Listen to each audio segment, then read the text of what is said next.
Okay. Hi. My hair looks longer, doesn't it? That's crazy. So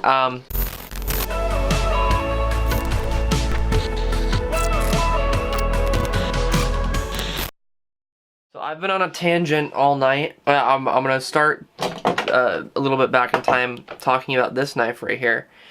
This is some brand of knife, I don't know. It says Colonial Provision, PROV, USA, I assume it's Provision. Province, maybe? Colonial Province?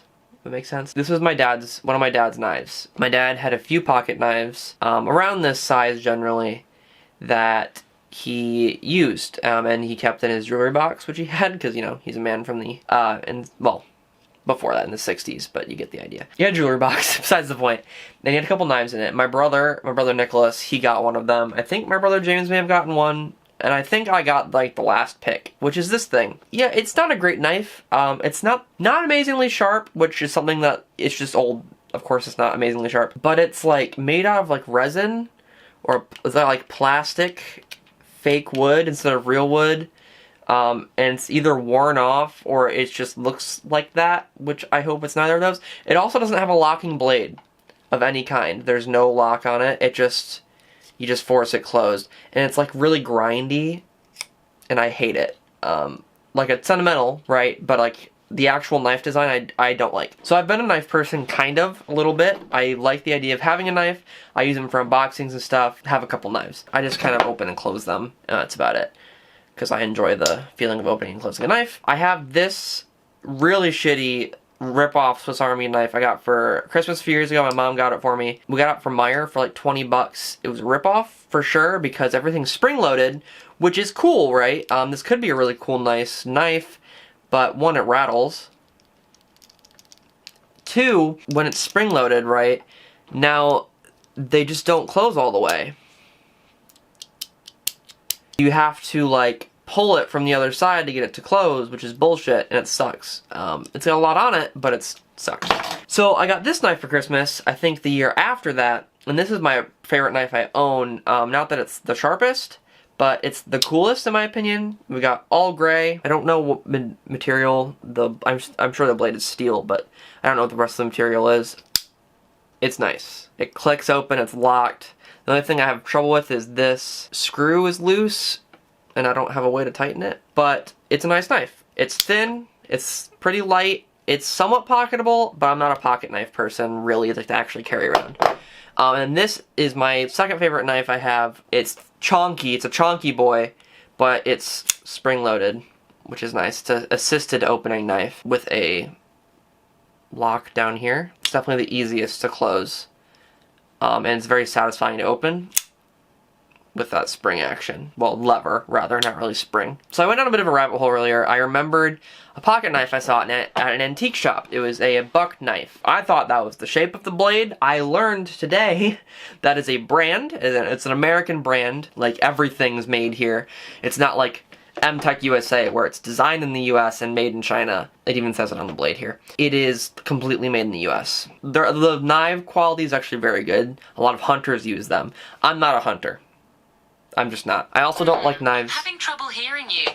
I didn't say anything to you. I'm just not a big knife person. Like, this is about as big as I can get to where I would ever really want to take it anywhere. This is too chunky. I could never put this in my pocket and feel comfortable, because I'm not really a weapon person either. This would be fine. This would be fine. This is more utilitarian. And this is like verging on, it looks like a weapon to me. But it's nice. Right, I looked up buck knives, and they have custom ones you can do. Now, you can get engraving on normal knives. That's not hard. They do that, but it's only on the blade, really.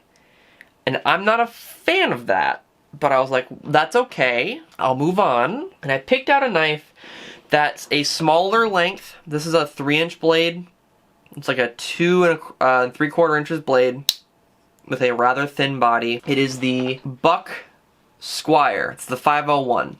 It's about $80, tricked out, not very tricked out, to where I wanted it to be. A boring satin finish, cherry wood, which I really, really enjoy the color of, and nickel, what are those called? Bolsters? With nickel bolsters, because while I like the brass, I don't want the brass smell, and two, I don't really like the aging of brass very much. It looks kind of gross.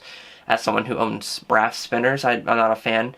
It makes me not want to use them. So I want to get it engraved with my dad's initials on it, because while it's not my dad's knife, I want to have something that to me means something and relates to my dad. So I was thinking either get the knife and have his initials on it, or get the knife and have my initials on it, and the knife will be like, this, it reminds me of my father with my initials on it because it's my knife. Because I feel kind of weird putting someone else's initials on my knife, you know? So then I found the 112, which is a larger hunting knife. It's a 3-inch blade, but you can engrave the handle, because the 501, the Squire, only engraves on the blade, like down here. I just feel like there's a good chance that's going to get screwed up from actually cutting things not that I'm going to be cutting much besides tape and cardboard. That's kind of the toss-up. But the 112 is a very thick, it's about as thick as this. And I just don't, I want to be able to carry it, so the 501 is probably what I'm going to go with, but I really want the engraving on the handle.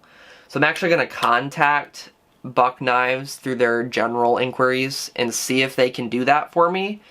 I doubt it, because they already have custom options. I imagine they're just going to want me to buy the more expensive knife, but I think it would be cool. The good thing about the 112 also is you can engrave both bolsters, so I was going to put both our initials on it, and that would be. But I might also just do the Squire customized to what I want, no engraving, and then see if I can find somewhere local that can do the engraving for me. But I don't know if that's going to be an option. I don't really know where to get it engraved around me, even if I could. So that's been my journey today. It's been a lot of knife looking at, knife hunting. I don't want to say hunting because I'm not a hunter. The way I describe it is like, the knives are for manly men. They're for people not like me. I, as we all know, am not a manly man. I'm a nerd, and my dad was more of a manly man than I was, which is saying, not saying much, but I just kind of wanted to do something to like honor him as a personal possession, because I don't really have anything of his besides this, and I just don't like it as a knife. I don't know. Hopefully I can contact them and they'll be cool, and they'll just be like, yeah, we can do that. It'll cost a little extra, and I'll be like, that's fine, because I just don't want the big knife. It's too chonky for me. Hopefully that'll happen. Hey everyone, it's Monday, well, Tuesday when I'm recording this, but whatever. Been busy, got in a small little car accident today. That happened. Anyway, that's for next week's vlog. I'll tell you about it. We're gonna recap last week, so I can actually get this vlog out at a decent point in time. Week 27. So week 27 was filled with not making videos, but doing a lot more streaming. In fact, I streamed 5 out of 7 days last week, which is good, I think. Like I've talked about before, I'm a little nervous about how YouTube's going, so I'm not uploading as much, in terms of COPPA anyway. So I streamed a lot more, which was very fun.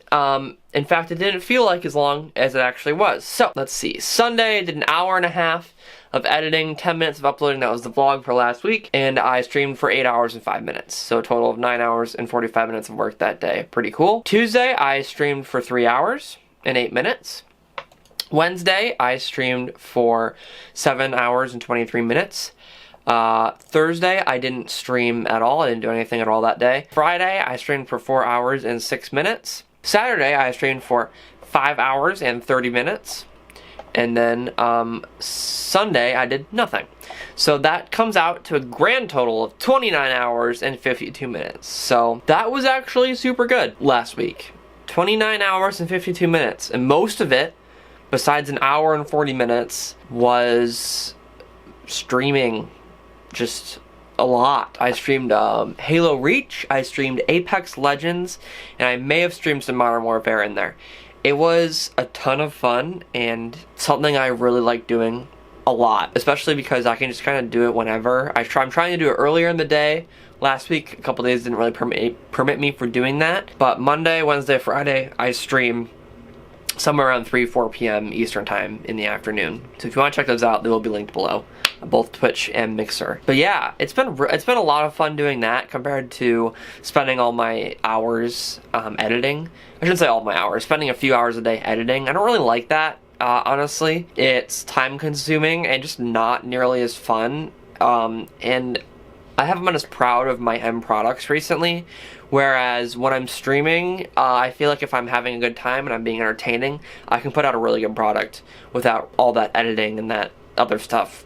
The music, all that stuff's not necessary. Plus, I'm actually pretty good at Reach and Apex Legends right now, and Modern Warfare. I'm getting much more used to mouse and keyboard, and I feel like it's just been fun. It's been entertaining, and it's been a nice release, something different to do. So check those out, obviously, if you haven't. Otherwise, I am going to make a gaming video at some point in the week this is going up. Check out that Indecence. Of course, it's linked below, obviously, for my gaming channel. Anyways, thank you for sticking around. If you have, I appreciate it so much. Tell me in the comments below, what do you think about where YouTube's going? What do you think about my channel? Do you have any suggestions, any comments, concerns? Please feel free to let me know. I want to interact with the community as much as possible, and the more people, the better. I'll see you later. Take care.